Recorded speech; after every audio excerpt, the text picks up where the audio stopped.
Happy Saturday, Risers. We hope you're having a phenomenal weekend. Saagar and I are back with some of our favorite moments from the week. First up, we got Professor Richard Wolfe joining us to discuss Biden's relief bill, expressed that while the bill is a positive step forward, it's not enough today to address serious economic issues. The bar is very low these days, and yes. This is certainly better than what we've seen for quite a few years. I don't want to take away from that or deny it. It provides some relief, and it should be called a relief bill. What really irks me is the comments from some of the Democratic leaders. The other day, a statement from Joseph Stiglitz, a Nobel Prize-winning economist who should know better. This notion that it is transformative, that it's going to eradicate poverty. This is nutty. This is so far over the border that, it's in another planet. This is not going to do that.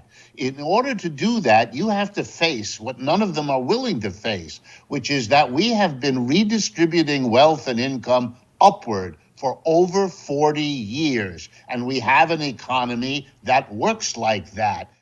He's always got the complete picture. And, we talked to Jeff Stein later in the week, and he was laying out how there's also a danger. All this spending comes to an end in 1 year. So this idea that this is like this large-scale transformation, well, it all ends in 1 year. You send out one round of checks, things like the child tax credit, which, really could be significant for people over the long term. It ends after this year, and if you're not getting rid of the filibuster, then are you really going to be able to extend it? There's this sort of operating assumption that they're going to be able to extend things like that indefinitely. I don't know where that confidence comes from. So there's a lot to still be worried about. And by the way, just getting back to where we were before the pandemic is an ugly place for a lot of people. It's going to be hard, exactly right, which is that you can't erase that. It's just all about what are they going to keep doing, because that's what you have to do whenever it comes to this.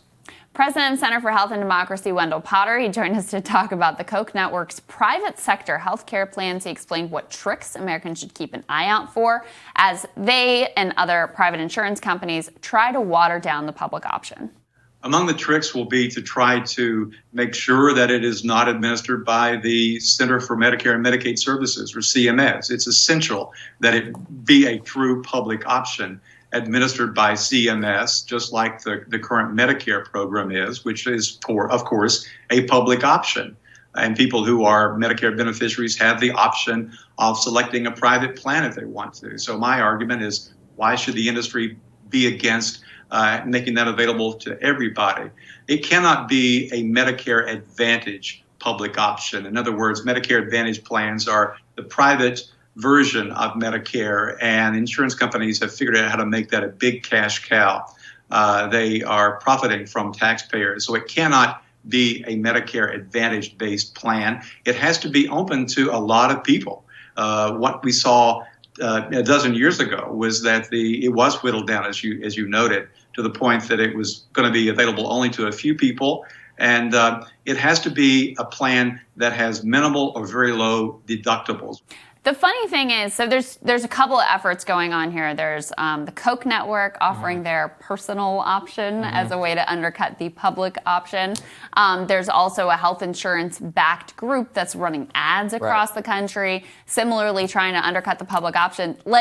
It doesn't even seem to me right now that when's the last time Joe Biden even talked about a public option? That's what it doesn't even seem like this is a real threat. But already, even if there's like a 0.1% chance, they're already completely mobilized, big money behind this, all the rest. Wendell seemed to think it was real. I just don't believe it. I don't think that they're going to try. Why would they? I mean, it would royal politics. I mean, I think it would be a very foolish move for them to do it this time, especially if they're going to do it in the half-assed way that they've put forward. So it just doesn't seem like the right thing to do. Especially they're going to go on their victory lap whenever it comes to the stimulus bill, and they're going to be pretty popular for it. I think if they were going to do it, they would have done it in the relief bill. Exactly. Yeah, and you could have done it. I mean, there were health insurance reforms within the relief bill. I mean, the biggest one is basically like, we'll pay for your COBRA, which is a giant health insurer giveaway, but they also increase the subsidies that people get under Obamacare, which will make a big difference for a lot of people.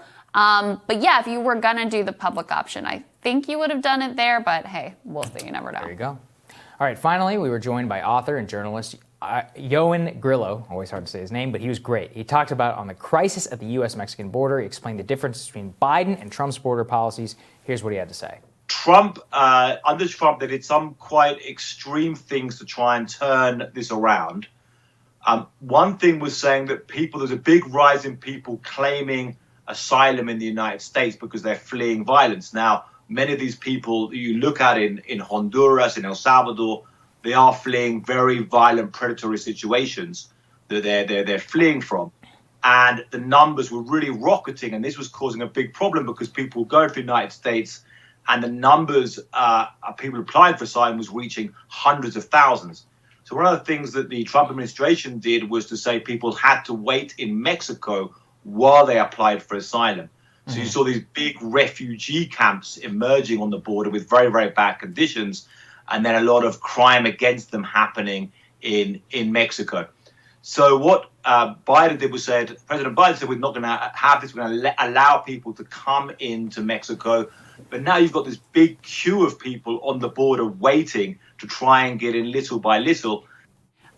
Very hard to find people who don't have an agenda, understand the details and the technicalities with regards to immigration, and don't have an agenda that you can actually trust. Okay, what's going on? Why is it happening? What are the differences?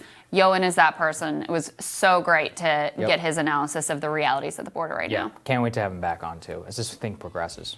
That does it for us. We're going to be back later today with the week that was in media screw-ups. That's right. Hit the subscribe button. You don't miss any of our videos. Don't forget to like and share as well. Tomorrow, we're going to be back for another round of #RisingQs, and we'll see you all then. Have a good one, guys.